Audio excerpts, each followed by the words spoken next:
আসসালামু আলাইকুম। কেমন আছেন আপনারা সবাই? আশা করছি সবাই অনেক বেশি ভালো আছেন।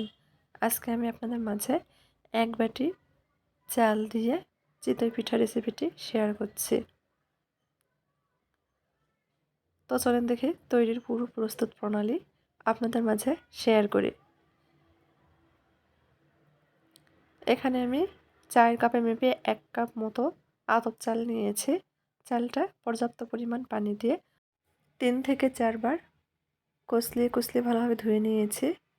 এখন চালটা ভিজিয়ে রাখবো। গরম পানি দিয়ে দিচ্ছি।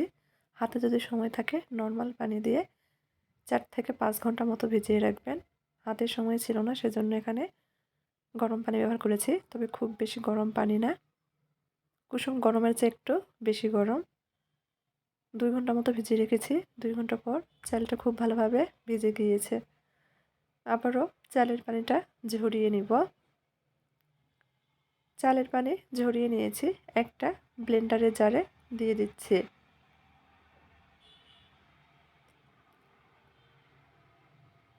দিয়ে দিব কুসুম গরম পানি ১ কাপ মতো। ১ কাপ চালের জন্য এখানে ১ কাপ পরিমাণ পানি ব্যবহার করেছি। খুব ভালোভাবে ব্লেন্ড করে নেব। একেবারে মিহি করে পেস্ট করে নিতে হবে। একেবারে মিহি করে পেস্ট করে নিয়েছি। একটা বোলের মধ্যে ঢেলে নিব। একটা বোলের মধ্যে ঢেলে নিয়েছি। এর ঘনত্ব দেখিয়ে দিচ্ছি। দেখেন এখনো গাঢ় আছে। এখানে আমি আরও সামান্য পরিমাণ পানি ব্যবহার করব। তবে পানিটা এখন দিচ্ছি না, পরে ব্যবহার করব।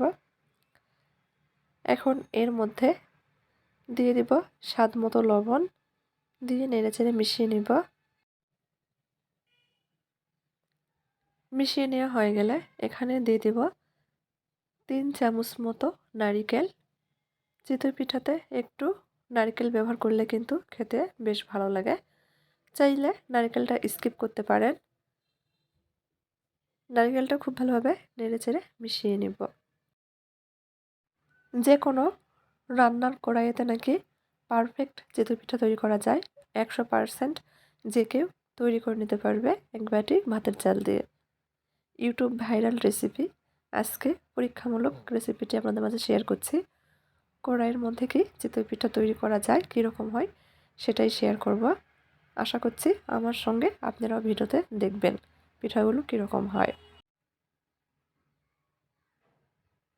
মিশিয়ে নেওয়া হয়ে গেলে এখানে 1/2 চামচ পরিমাণ বেকিং পাউডার দিয়ে দিব। আবারও নেড়েচেড়ে মিশিয়ে নিব।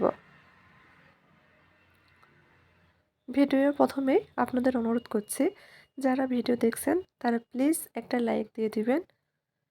পুরো ভিডিও দেখার চেষ্টা করবেন। আর বরাবরের মতো ভিডিওতে অনেক নয়েজ আসছে, সবাই মানিয়ে নেবেন, ক্ষমা সৌন্দর্য দৃষ্টিতে দেখবেন। খুব ভালোভাবে মিশিয়ে নিয়েছি। ব্যাটারটা গাঢ় আছে সেজন্য এখানে আরও সামান্য পরিমাণ কুসুম গরম পানি ব্যবহার করছি। এ পর্যায়ে 2 থেকে 3 টেবিল চামচ মতো পানি দিয়েছি। নেড়েচেড়ে মিশিয়ে নিচ্ছি। এই চিতই পিঠা ব্যাটার কিন্তু একেবারে পাতলাও হবে না, আবার খুব বেশি গাঢ়ও হবে না। ব্যাটারের ঘনত্ব এবার দেখিয়ে দিচ্ছি, দেখেন কীরকম ঘনত্বে রেখেছি। ঠিক এরকম ঘনত্বে তৈরি করে নিতে হবে। পিঠা বানানোর জন্য ব্যাটার একদম তৈরি। সাইডে রেখে দিচ্ছি। এদিকে আরেকটা ছোট বাটি নিয়েছি। বাটির মধ্যে 1 চামচ মতো তেল দিয়েছি। সমপরিমাণ পানি দিয়ে দিচ্ছি। খুব ভালোভাবে তেল পানি মিশিয়ে নিচ্ছি। মিশানো হয়ে গেছে। চুলার উপর আগে থেকে হাই হিটে একটা কড়াই বসিয়ে দিয়েছি গরম করার জন্য।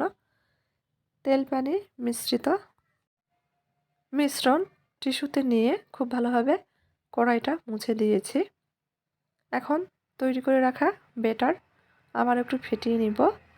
হাফ হাতা মতো ব্যাটার কড়াইয়ের মধ্যে দিয়ে দিচ্ছি। ঢাকনা দিয়ে ঢেকে দিচ্ছি কিছুক্ষণের জন্য। কিছুক্ষণ পর পিঠাগুলো দেখব কী অবস্থা। আসলে কি যে কোনো রান্নার কড়াইতে পারফেক্ট চিতই পিঠা তৈরি করা যায় নাকি সেটাই দেখব। কিছুক্ষণ পর দেখাচ্ছি, দেখেন এই যে চিতই পিঠা হয়ে গেছে। উঠিয়ে নিচ্ছি। একটা পিঠা হতে 1 মিনিটের বেশি সময় লাগবে না। এভাবে কয়েকটা পিঠা তৈরি করে নিচ্ছি। বাকি পিঠাগুলো একইভাবে তৈরি করে নেব। একইভাবে সবগুলো পিঠাই তৈরি করে নিয়েছি। আসলে যে যাই বলুক ভিডিওতে, পারফেক্ট চিতই পিঠা তৈরি করার জন্য অবশ্যই কিন্তু ছাঁচের দরকার। এরকম ফুলকো ফুলকো পিঠা তৈরি করতে চাইলে অবশ্যই পিঠার ছাঁচ ব্যবহার করবেন। সেক্ষেত্রে 100% ফুলকো নরম তুলতুলে চিতই পিঠা তৈরি করে নিতে পারবেন। আমি পরীক্ষামূলক ভিডিওটা তৈরি করেছি। এই যে কড়াইয়ের চিতই পিঠা কীরকম হয়েছে দেখিয়ে দিচ্ছি। পারফেক্ট পিঠা কিন্তু কড়াইয়ে তৈরি করা যায় না, তবে একেবারে খারাপও হয়নি। তো আজকের ভিডিওটি কেমন লেগেছে অবশ্যই কমেন্ট করে জানাবেন। ভালো লাগলে প্লিজ চ্যানেলটিকে সাপোর্ট করবেন। সবাই ভালো থাকবেন। আল্লাহ হাফেজ।